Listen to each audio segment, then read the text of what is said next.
Donc, bonjour chers tous, ravi de vous retrouver pour notre nouveau live de notre série COVID-19, l'Afrique qui cause. Donc, nous étions la semaine passée à Abidjan. Donc, aujourd'hui, nous serons à Bamako pour notre septième live. Donc, vous connaissez maintenant le principe. Donc, chaque semaine, nous vous faisons découvrir une pratique au niveau des pays du continent.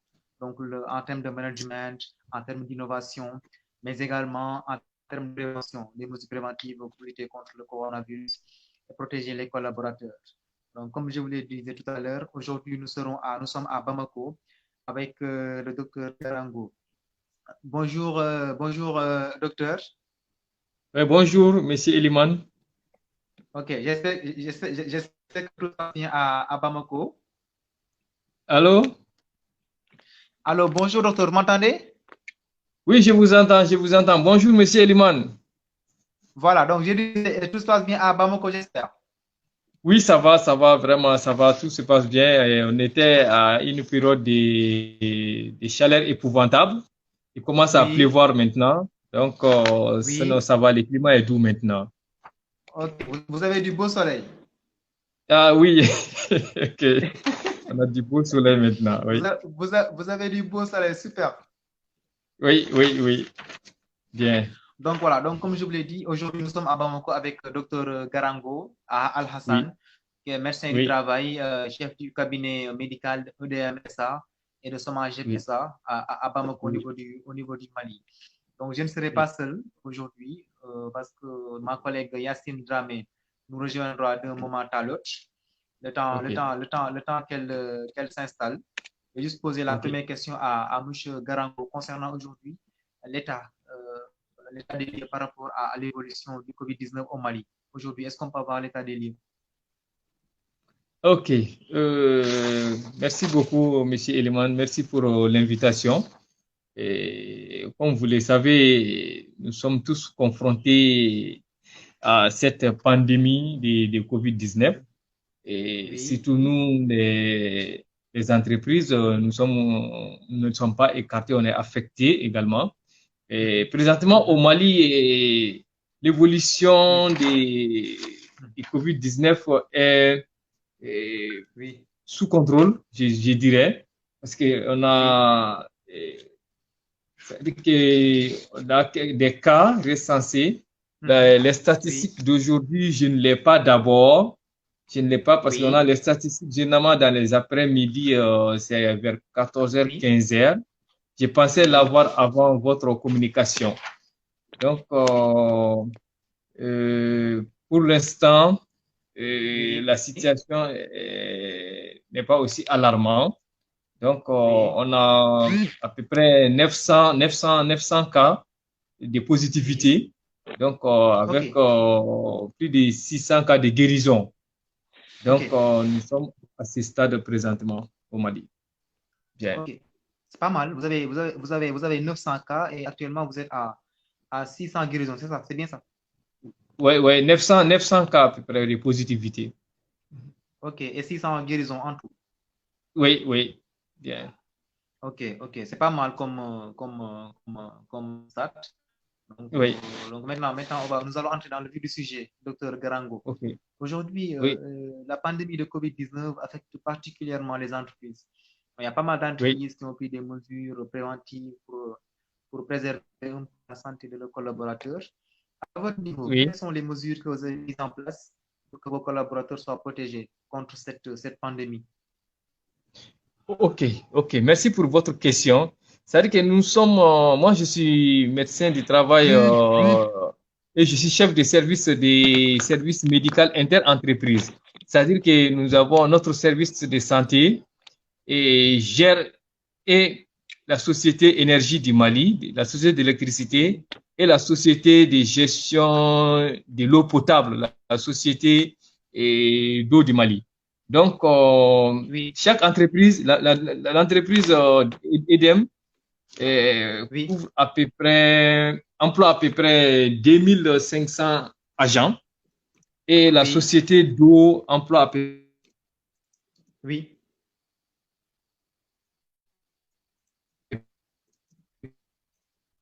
près Oui, de l'entreprise. la connexion est un peu défaillante. Donc, Oui, docteur, oui, depuis le allez-y. mois de mars, et nous avons essayé d'anticiper, le mois de février plutôt, nous avons essayé d'anticiper sur la prévention. Parce que le Mali a enregistré son premier cas le 24 mars.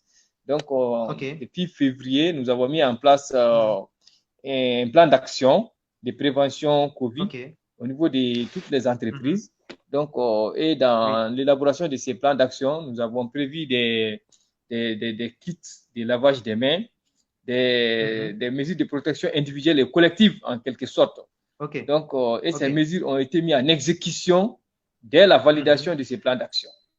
Donc, ça nous a beaucoup permis de contenir la propagation de l'épidémie au niveau de l'entreprise. Parce que le Mali étant l'un des derniers pays de l'Afrique occidentale à enregistrer son premier cas au mois de mars. Donc, ça nous a permis vraiment d'évoluer avec la situation épidémique de la pathologie. Donc, vraiment, la prévention, elle est renforcée. Et bien vrai, c'est vrai, on a enregistré quelques cas au niveau de chaque entreprise. On a enregistré quelques cas. Par exemple, au niveau de la Société Énergie du Mali, on a enregistré 9 cas.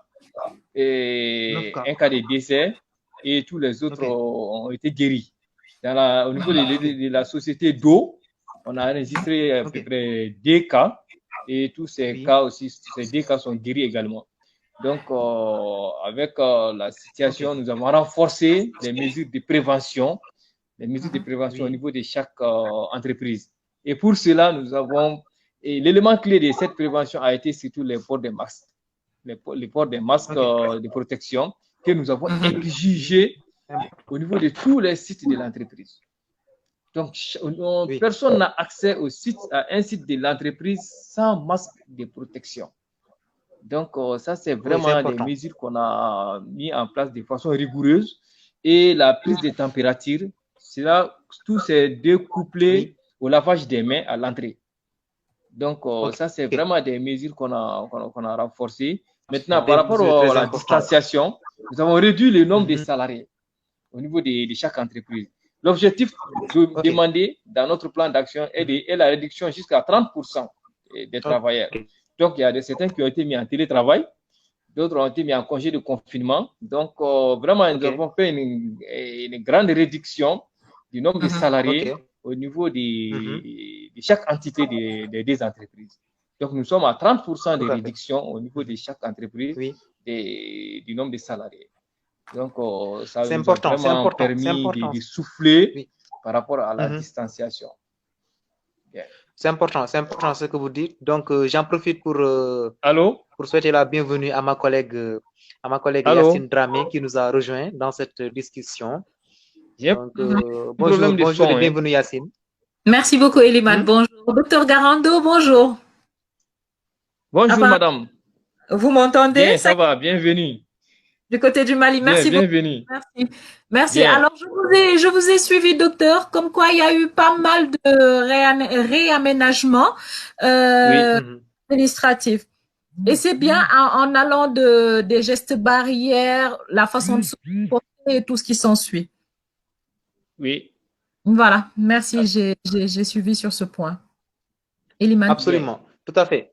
Docteur aussi, tout à l'heure, Yacine, il a souligné un aspect par rapport, d'après ce qu'il a dit, il y a eu des cas au niveau de EDM, Électricité du Mali.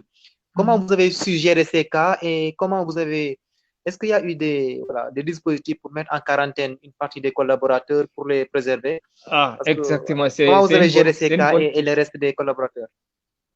Ok, c'est une bonne question. Effectivement, ça veut dire que notre chance a été que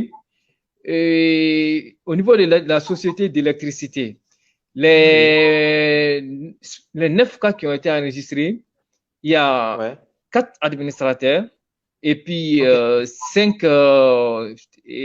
techniciens d'électricité. Donc, parmi tous ces cas, parmi tous les administrateurs, c'était des administrateurs qui étaient en congé de confinement. Déjà, ils n'étaient pas présents sur le lit de travail. Donc, c'est à partir de leur congé de confinement qu'ils ont eu à développer leur pathologie. Donc, les techniciens, qu'est-ce qui s'est passé? Et ils ont été en mission à l'intérieur du Mali. Donc, plus précisément à Mopti, où l'agent qui est décédé de Covid, et celui-là aussi, il a été diagnostiqué à partir de la dépouille mortière. Donc, c'est après le décès que les médecins qui suivaient au niveau de l'hôpital ont soupçonné de Covid. Avant l'enterrement, ils ont jugé nécessaire de faire les tests. Donc, quand le test est revenu positif, ça a trouvé déjà que les missionnaires qui étaient là-bas avaient eu des contacts avec l'agent. Donc, il y a quelques-uns qui ont développé la pathologie et avant leur arrivée, on les a tous mis en quarantaine. On les a demandé de ne pas venir directement au service, d'aller directement pour des précautions. En quarantaine. Et on a pris des dispositions pour alerter les laboratoires nationaux pour qu'ils puissent procéder au prélèvement. Donc, au niveau de son lieu de travail, tous les agents qui ont eu contact, il y a eu une enquête de traçage qui a permis d'identifier certains agents également qui sont rentrés en contact et qui ont été mis en quarantaine. Heureusement, fort heureusement, ils ont fini leur quarantaine sans développer la pathologie. Donc, la pathologie a pu être circonscrite, limitée à ceux qui ont eu à développer leur maladie. Donc, et puis, nous, on a mis en place un système. Quand quelqu'un est diagnostiqué positif du Covid, l'État prend en charge la désinfection du domicile et de la personne. Maintenant, au niveau de l'entreprise, nous, on a fait une convention avec les services d'hygiène. L'entreprise prend en charge la désinfection du lieu de travail de l'agent. Et c'est élargi à l'environnement de travail. On désinfecte tout. C'est important. Donc, on a mis en place ces systèmes de désinfection et puis vraiment, on a pu circonscrire les problèmes. Que ce soit au niveau de la SOMAGEP et l'entreprise d'eau, que ce soit au niveau de l'entreprise d'électricité, vraiment, on a pu circonscrire la propagation de l'épidémie à partir de ces mesures de prévention, c'est-à-dire que la mise en quarantaine et puis la désinfection des lieux de travail. Et puis, vraiment, le renforcement des mesures de protection individuelle et collective. C'est formidable. Yacine Oui, non, vas-y, Eliman. D'accord. Donc, oui. Par rapport au docteur, vous avez listé les mesures qui ont été prises au niveau des entités dans lesquelles vous servez, EDM, SA et SOMAGEP. Aujourd'hui, est-ce que ces mesures ont eu des impacts sur la performance des collaborateurs? Oui. Une très bonne question également. Et par rapport à cette question, nous allons même dire qu'au Mali, nous avons fait une innovation. Et vraiment, le Covid-19 a permis, et surtout au niveau de la société d'eau, et vous savez, la société d'eau manipule beaucoup les produits chimiques pour le traitement d'eau. Donc, nous avons mis à la disposition de notre laboratoire la formule d'élaboration de la solution hydroalcoolique. Donc, à partir des produits chimiques dont ils disposent pour faire le travail, ils ont pu vraiment ils ont pu nous produire du gel hydroalcoolique à travers leurs compétences et des recherches au niveau de notre laboratoire. Donc, ils ont fait une première production de 400 flacons de 250 millilitres de solutions hydroalcooliques que pour une première dotation, nous avons mis à la disposition nous avons fait un don de cela aux femmes veuves des militaires. Vous savez, au nord du Mali, le Mali a un grand problème d'insécurité. Effectivement. Donc, pour leur venir en aide par rapport à la prévention, effectivement, la société a fait un don à ces femmes veuves.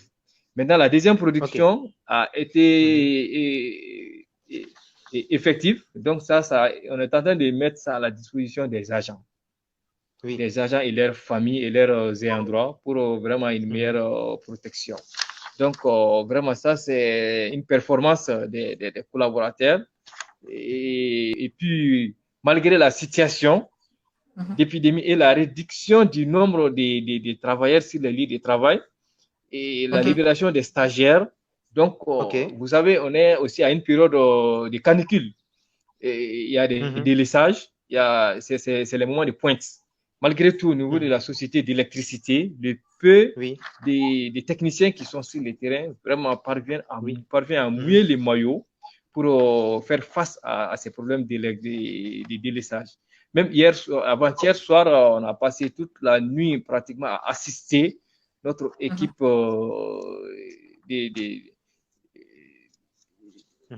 de maintenance sur un transport qui avait pris feu en pleine nuit, donc qui a entraîné une grande coupure d'électricité, surtout sur une grande partie de Bamako. Donc, l'équipe a été renforcée par les collaborateurs qui étaient de l'autre côté.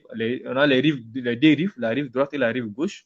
Donc, on a mobilisé tous les agents par rapport à ça. Et nous avons pu vraiment faire face à la situation au regard de leur performance. Parce que vraiment, je dirais que la situation de Covid vraiment nous permet toujours de nous améliorer par rapport aux activités des entreprises.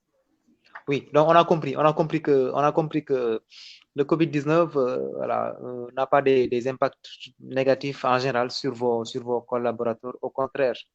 Au contraire, ça les a poussés à cesser sur d'autres volets en fait.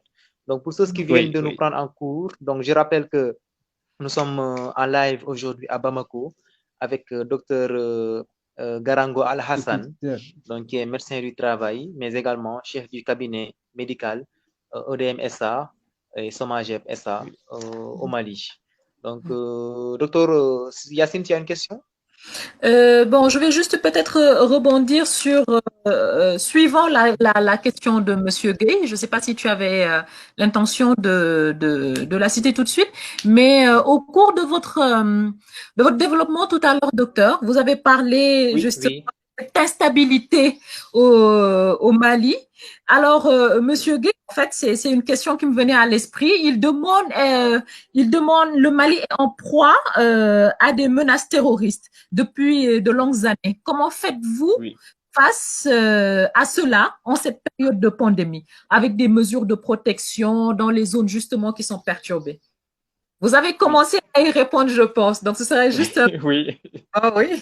Oui, il a brossé effectivement, un peu. Effectivement. C'est-à-dire que effectivement, le nord du Mali et puis le centre du Mali connaît vraiment d'énormes problèmes d'insécurité liés aux djihadistes qui sévissent dans ces zones.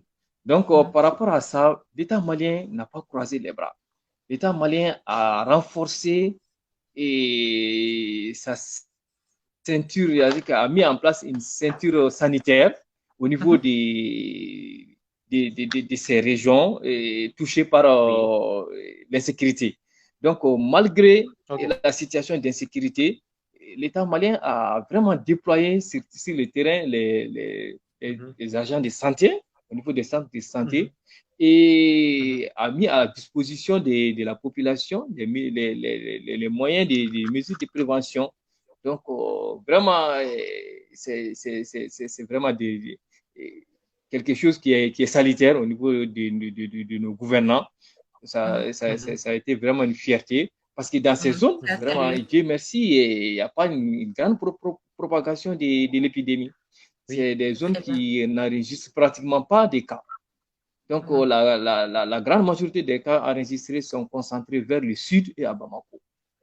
Donc, c'est vrai, c'est pour vous dire que l'État malien, malgré la situation, est en train de fournir de l'effort pour vraiment sécuriser sur le plan sanitaire et la population vivant dans ces zones. Ok, d'accord, c'est important cet aspect. Je voudrais qu'on aborde l'aspect innovation, docteur. Aujourd'hui, il y a des jeunes Maliens qui ont lancé des projets innovants aujourd'hui pour accompagner l'État dans la sensibilisation des populations sur les gestes barrières, sur les informations à connaître par rapport au Covid-19, etc. Donc aujourd'hui, est-ce que vous, au niveau de votre cabinet médical, vous utilisez les technologies dans cette sensibilisation à vos collaborateurs, mais également pour essayer un peu de mettre vos dispositifs pour lutter contre la pandémie? Est-ce que la technologie est partie prenante de vos activités? Est-ce que vous l'utilisez dans vos activités? Oui, effectivement, Monsieur Eliman, la technologie, nous utilisons beaucoup dans nos activités. Et pourvu Oui. qu'au niveau par exemple, du cabinet médical, donc nous avons notre système d'information, qui Oui.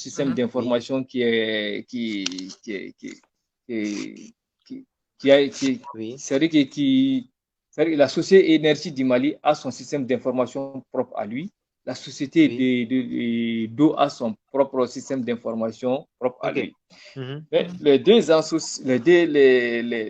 deux sociétés ont eu à collaborer avec les trois sociétés de téléphonie au Mali pour essayer de mettre en place des mesures, c'est-à-dire que des messages d'information et de sensibilisation permettant à nos clients, surtout d'utiliser de façon courante et de façon permanente les paiements des factures et les règlements et les demandes, y compris les demandes au niveau de leur téléphone. Donc, quand on prend la société d'électricité, EDM est en train de mettre en place un système de choses, comme on appelle, d'agences en ligne.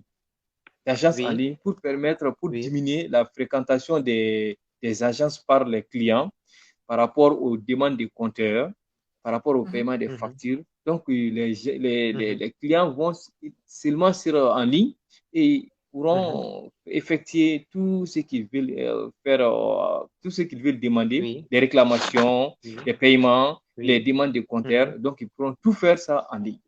Donc, le projet est vraiment pratiquement, ils sont en train de faire les premiers tests. Donc, je pense que dans les semaines à venir, ça va démarrer. Bon, maintenant, au niveau du cabinet médical, nous, comme on a un seul cabinet au niveau de la rive droite, au niveau de la rive gauche plutôt, qui est là où je suis présentement, on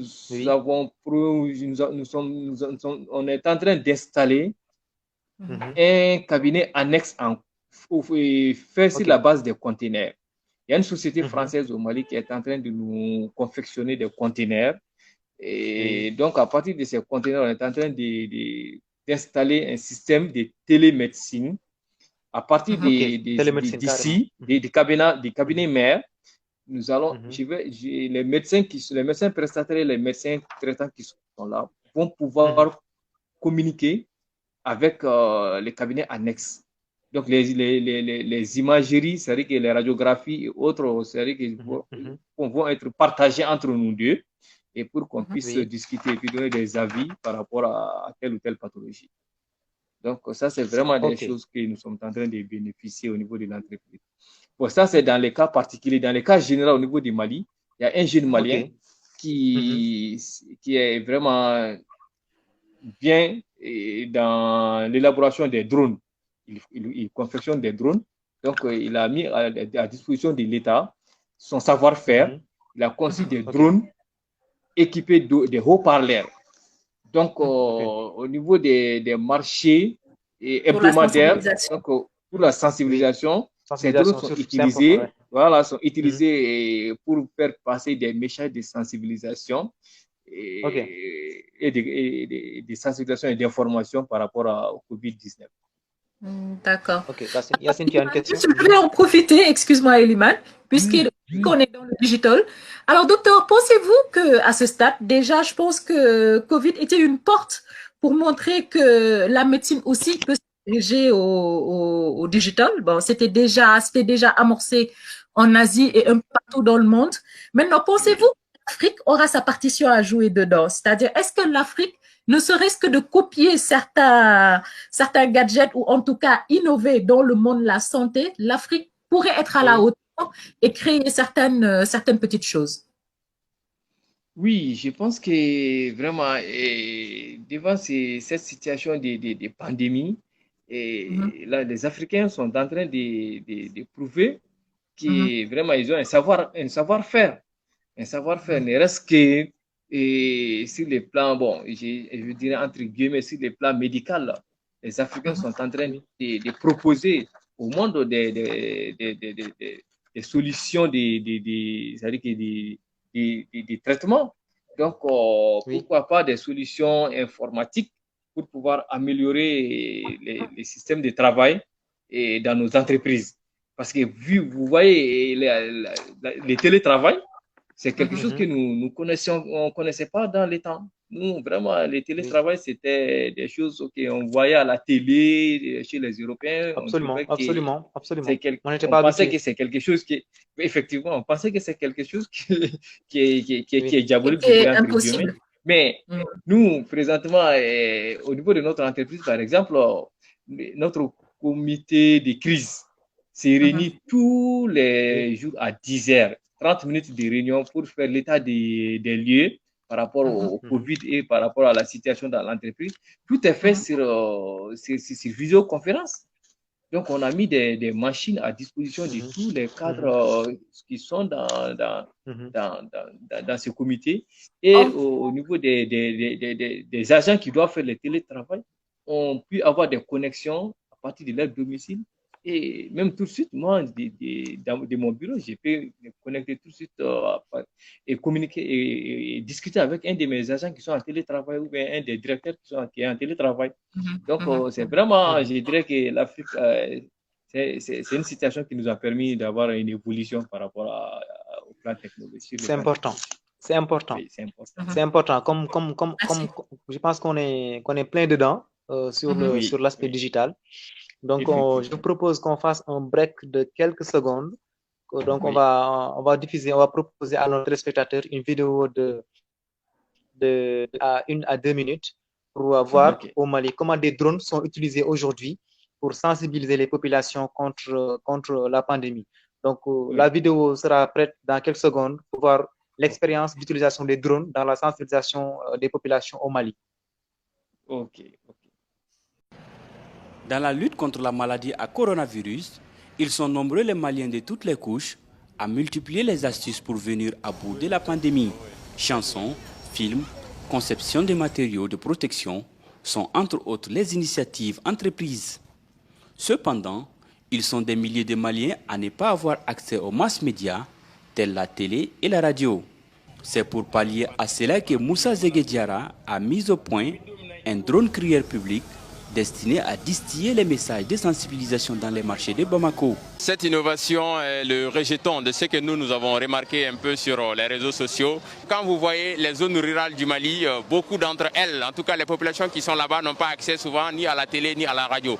Nous avons donc décidé de cibler les foires et les marchés où il y a quand même assez de monde tous les jours pour pouvoir faire véhiculer les messages de sensibilisation concernant les gestes barrières. Le Mali est un pays de forte tradition orale.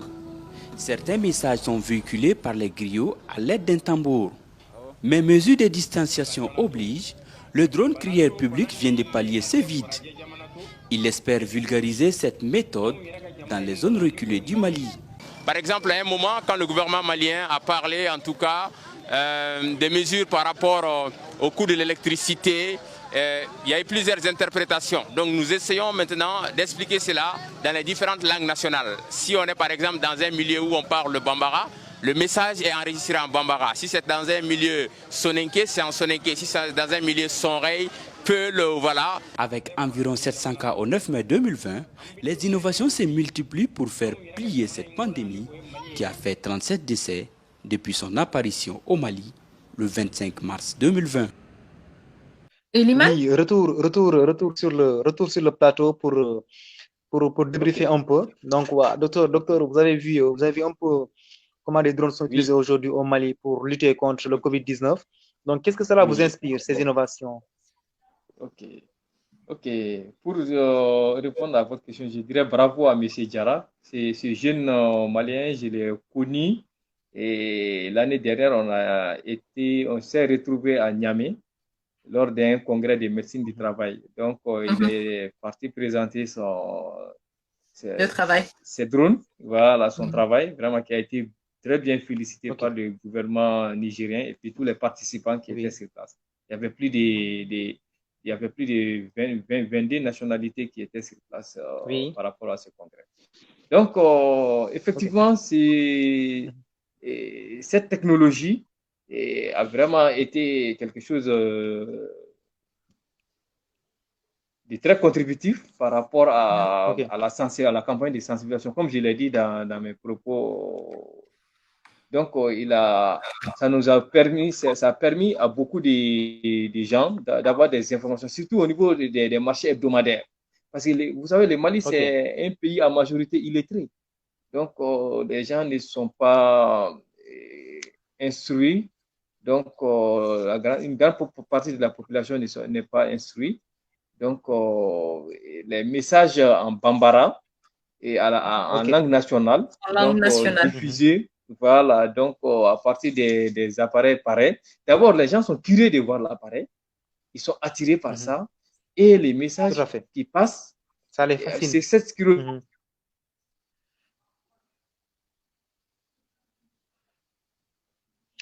La liaison avec Bamako est un peu défaillante. Absolument, c'est...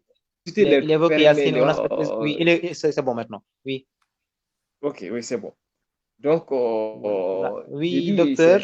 Ça a été vraiment un atout. Ça a été un atout. Oui, j'ai dit ça a été vraiment un atout et au gouvernement malien de pouvoir diffuser l'information à beaucoup de nos compatriotes. Donc, vraiment, c'est une initiative qui est salutaire.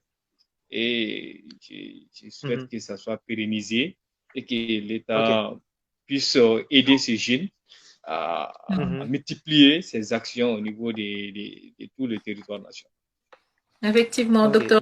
Je vais juste rajouter à ça que ça va être un réveil de conscience. Ça va être un réveil de conscience pour vraiment tout le gouvernement, à savoir mettre le doigt sur la technologie, le volet technologie, médicaments et autres du système sanitaire.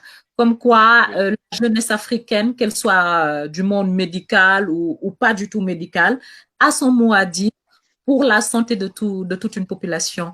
Eliman, le point suivant? Absolument, c'est important, oui.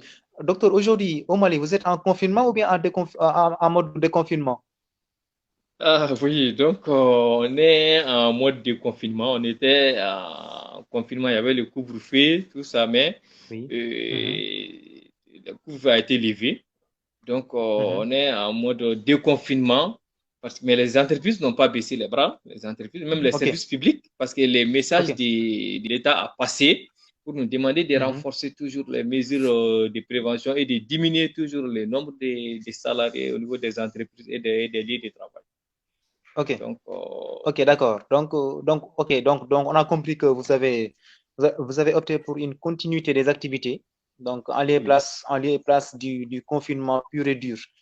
Et aujourd'hui, est-ce qu'il y a une collaboration entre experts médicaux, entre vous les spécialistes? Est-ce qu'il y a une collaboration pour mettre en place des stratégies de sensibilisation, des recommandations envers vos entreprises? Est-ce qu'il y a une collaboration entre spécialistes au Mali? Du secteur privé, tu veux dire, Eliman? Du secteur privé plutôt, oui. Oui, effectivement. Et comme je vous dis, moi, je suis médecin du travail. Au Mali, nous sommes une trentaine de médecins du travail qui exercent un peu partout dans les entreprises. Donc, nous avons mis en place une société savante. Nous avons créé une société savante des médecins du travail. C'est-à-dire que c'est une association scientifique donc qui regroupe tous les médecins du travail. Donc, au niveau de notre association, nous avons créé une plateforme d'échange. Donc, sur lesquels on échange, surtout en cette période, même avant votre conférence, on était là à échanger sur une situation donnée dans une entreprise qui est managée sur le plan sanitaire par les... Oui. La connexion est un peu défaillante avec Bamako. Donc, il abordait l'aspect de collaboration. Oui, nous échangeons beaucoup. Allez-y, docteur, allez-y. Nous collaborons avec nous échangeons beaucoup par rapport à la situation épidémique dans nos entreprises. Et nous échangeons également avec les médecins du secteur public. Parce que la prise en charge curative de cette pandémie est vraiment dédiée uniquement aux hôpitaux. Donc, c'est les médecins du public qui sont là-bas, qui exercent. Et nous avons l'obligation de veiller sur la santé du personnel des entreprises dont nous avons la responsabilité de la charge sanitaire. Donc, par rapport à ça, nous collaborons avec nos confrères du secteur public, donc pour nous permettre, parce que souvent, à leur niveau, il peut y avoir des directives que nous ignorons. Donc, au cours de nos échanges, ils nous donnent ces informations. Donc, on essaie d'appliquer à l'entreprise pour améliorer davantage le système de prévention par rapport au Covid. D'accord. Docteur, nous avons de nouvelles questions de nos téléspectateurs. Donc, nous avons deux questions. Il y a une question de M. Stéphane Bell. Donc, il demande quelles sont les actions sociétales votre cabinet a-t-il mis en place dans ce contexte sanitaire difficile? Oui, alors, les actions. Peut-être, docteur, il y a peut-être deux questions qui peuvent aller de pair. Je pense qu'il y a Madame Diallo aussi qui demande la collaboration entre la direction générale et dans les prises de décision à prendre. Donc, tout ça entre peut-être dans RH. Peut-être ce serait dire comment vous vous êtes comporté, vous, en tant qu'agent médical face à la société et face à l'administration interne. Ok, effectivement, c'est ce d'abord les questions sociétales, oui. Oui, voilà. Donc, ça fait allusion à la question de Yacine, la question que Yacine vient de dire, fait allusion à la responsabilité sociétale du médecin du travail. C'est-à-dire que je vous ai dit, depuis au tout début, qu'au Mali, nous avons mis en place, c'est-à-dire qu'au niveau de l'entreprise, nous avons créé une cellule de crise. Donc, avant la mise en place de cette cellule de crise, j'ai élaboré un document, un plan d'action. Donc, quand j'ai élaboré un plan d'action, ce plan d'action, je l'ai soumis à la direction des ressources humaines et à la direction générale via la direction des ressources humaines. Donc, nous avons fait des rencontres, nous avons fait des rencontres pour discuter de ces plans d'action, l'améliorer et valider ces plans d'action. Donc, après validation, nous avons procédé à la mise en œuvre de ces plans d'action. Maintenant, dans la mise en œuvre de ces plans d'action, vous savez, dans les entreprises, il y a des cas de maladies chroniques. Donc, cette pathologie, les maladies chroniques, très souvent, ne font pas bon ménage avec cette pathologie et cette pandémie. Par exemple, les diabétiques mal équilibrés, les hypertendus mal équilibrés et les gens qui ont des maladies de bronchopneumopathie, l'asthme et autres mal soignés. Donc, c'est des gens à risque. Donc, dans ces plans, moi, j'ai élaboré un plan de mise en congé des gens souffrant de ces maladies chroniques, dont j'ai la liste chez moi. Donc, j'ai listé ces agents au niveau des entreprises et j'ai alerté sur les risques d'aggravation. Oui, la connexion devient défaillante. En fait, il était en train de parler de la stratégie interne. C'est la stratégie interne. Ça a été des stratégies internes au niveau de l'entreprise. Donc, la direction a vraiment pris ça en compte. Ils ont accepté ce que j'ai proposé. Et ils ont mis en congé et en télétravail tous les agents se trouvant dans ces situations sanitaires. Donc, ça a été vraiment quelque chose qui a été salutaire. Pour vous dire que nous avons eu, entre parenthèses, un collègue qui, dans son entreprise, n'avait pas eu à faire une telle proposition. Et il y a un agent de son entreprise qui est séropositif sous traitement, mais qui n'observe pas régulièrement les traitements. Donc, quand la personne a contracté le coronavirus, il a soumis au niveau de notre plateforme les problèmes. Parce qu'il a eu de nombreux problèmes avec l'administration. Parce que la personne est tombée dans un tableau vraiment catastrophique. Donc, nous, lors de nos échanges, moi, je l'ai fait savoir que depuis le début, nous, on a fait comme ça. Donc, dès lors, il a essayé de répertorier. Il avait aussi son répertoire, mais il n'avait pas utilisé en ce sens. Donc, quand il a fait ça, il s'est trouvé que vraiment, ça a été tellement salutaire qu'il avait beaucoup d'agents qui étaient dans ces conditions pareilles, qui ont été mis en congé, en télétravail. Et vraiment, c'est des gens qui, aujourd'hui, sont en train de saluer l'initiative dans son entreprise. Donc, très bien. c'est un peu ça ma responsabilité sociétale et au niveau de l'entreprise. D'accord. Absolument. Absolument, docteur. Je pense que Yacine, Donc, oui, il a... on est arrivé au terme de ce live. Je pense qu'on a abordé quasiment. Alors, peut-être un dernier petit point, Eliman, me concernant. Oui. Je vais juste peut-être poser une dernière petite question au docteur. Oui. On ne peut pas partir sans parler des médicaments. On ne peut pas partir sans parler de ceux qui soignent ce Covid, ce qui est censé, en tout cas, médicalement, bouter le virus hors du continent. Pensez-vous qu'en fait, je ne vais pas parler de l'artémisia, j'aurais bien aimé, mais on peut pas le faire. Mais actuellement, avec le traitement, le protocole hydrochloro, je sais pas quel protocole est-ce que vous avez utilisé au Mali, mais maintenant que l'OMS ne valide plus l'hydro, ou en tout cas, il n'a pas eu à le valider du tout, mais maintenant qu'il dit qu'il ne l'agrée pas et qu'il ne le conseille pas, certains pays d'Afrique ont eu à prendre leurs responsabilités et ont dit qu'ils vont continuer l'administration, en tout cas le traitement hydrochloro et l'azithromycine pour les patients les atteints. Alors vous, en tant que médecin du travail et au Mali, où est-ce que vous en êtes? Que pensez-vous de ce revirement de situation, on va dire? Ok. Donc, Yacine, comme vous venez de dire, cette situation est vraiment complexe. C'est vraiment complexe. À partir du moment où il n'y a pas d'études validées sur l'efficacité nette de l'utilisation des chloroquines et ses dérivés. Au Mali, les traitements, effectivement, c'est effectué par l'utilisation des chloroquines. Parce que mes agents qui ont été hospitalisés, traités et guéris, ils étaient sous la chloroquine.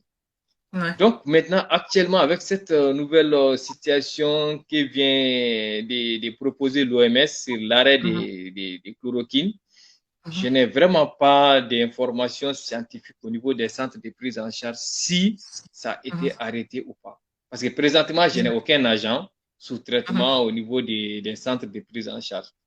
Mais ce que j'aurais, parce qu'on a le dernier agent qui était sous traitement, lui, avant sa sortie, il était sous chloroquine. Un moment, ils ont arrêté le traitement. Et quand ils ont arrêté le traitement, il dit qu'ils ont eu à effectuer 2 tests, jusqu'à 3 tests qui sont revenus positifs. Vu que les tests sont positifs, ils ont encore réintroduit la chloroquine. Et maintenant, au cours de ces traitements, ils ont eu à faire des tests après qui sont revenus négatifs. Bon, ça c'est fait avant la déclaration de l'OMS. Et maintenant, je ne sais pas réellement à la date d'aujourd'hui où en sommes-nous avec l'utilisation de la chloroquine. D'accord. Ok, c'est important. Donc, on va prendre la dernière question des téléspectateurs. Je pense qu'il y a une question de M. Alioune Gueye. Donc, il vous demande, docteur, quelles seraient vos doléances pour améliorer vos conditions de travail en tant que médecin aujourd'hui? Quelles sont vos doléances pour améliorer vos conditions de travail en tant que médecin? Ok. Au niveau pour la prévention chez nous, et effectivement, au niveau par exemple, de notre cabinet médical, toutes les dispositions sont prises vraiment par rapport à la prévention. Il y a le port obligatoire des masques par les patients, par les médecins traitants, et le lavage des mains à l'entrée, la prise de température, la distanciation. Nous avons même éliminé certaines chaises visiteurs. Donc, le nombre de consultations par médecin spécialiste a été considérablement réduit. Et encore, le temps de travail a été réduit également au niveau du cabinet médical. On travaille jusqu'à 16h30. Maintenant, la fermeture du cabinet est à 14h. Donc, maintenant, par rapport à nos doléances, c'est-à-dire que comme on est dans un cabinet d'entreprise, on n'a pas beaucoup de marge de manœuvre par rapport à la prise en charge. On n'est même pas habilité à faire la prise en charge. Donc, notre doléance, c'est d'avoir à notre niveau, au niveau de l'entreprise, et une chambre d'isolement. Donc, une chambre d'isolement qu'on a soumis à la direction générale, qui a approuvé et qui, au regard de la mise en place de notre cabinet en conteneur de la rive droite, on est en train de prévoir aussi la mise en place du siège ici et d'un conteneur qui pourra servir des salles d'isolement. Donc, ça, c'est... Donc, c'est les mesures que vous avez prises côté prévention pour protéger vos collaborateurs et pour mieux exercer. C'est important. Pour mieux exercer, donc, je pense qu'on arrive au terme de ce live, de ce 7e live qui vous est proposé par notre groupe Afrique Challenge, l'Afrique qui ose, à travers notre filiale Hippocrate Medical Assistance. Donc aujourd'hui, Hippocrate Medical Assistance gère tout ce qui est santé au niveau du groupe, n'est-ce pas Yacine? Oui, alors c'est une filiale du groupe Afrique Challenge qui gère le volet santé. On va dire toute personne qui désire venir au Maroc se faire soigner dans les meilleures conditions, avec les meilleurs médecins, au niveau des meilleurs plateaux. Il vient au Maroc et Hippocrate s'occuperait bien de cette personne dans tous les volets, santé, psychosocial et tout. Voilà, donc c'est ce que fait Hippocrate en optimisant, on va dire, on est assez efficient et donc on organise même aussi des check-ups. L'optimisation des dépenses de santé. Voilà, l'optimisation des dépenses, mais c'est beaucoup plus aussi pour la santé et le bien-être de la personne. Voilà. C'est important, c'est important. Oui, c'est important. Okay, voilà. D'accord. Donc, pour plus d'informations aussi, n'hésitez pas à visiter notre site web www.l'afriqueose.com. Vous aurez plus d'informations par rapport à tout ce que fait notre filiale Hippocrate qui vous propose ce live. En tout cas, merci, docteur. Je rappelle que nous recevions docteur Garango Al-Hassan, qui est médecin du travail et chef du cabinet médical EDM SA et Somagep SA à Bamako, au Mali. En tout cas, ce fut un plaisir d'échanger avec vous, docteur. Le plaisir est partagé. Merci beaucoup, docteur Garando. C'était un plaisir. Merci pour votre disponibilité. Juste vous dire qu'on va clôturer ce live avec une vidéo de présentation du groupe Afrique Challenge pour que vous puissiez connaître toutes nos activités. Ok, ça marche. Merci beaucoup. Merci pour l'invitation. Merci beaucoup, docteur. Hippocrate, filiale dédiée à la santé, a pour mission de conseiller, d'orienter médecins et patients vers les structures médicales les plus appropriées. Nous mettons également à la disposition des entreprises notre équipe d'experts pour l'optimisation des dépenses de santé au sein de leur entreprise.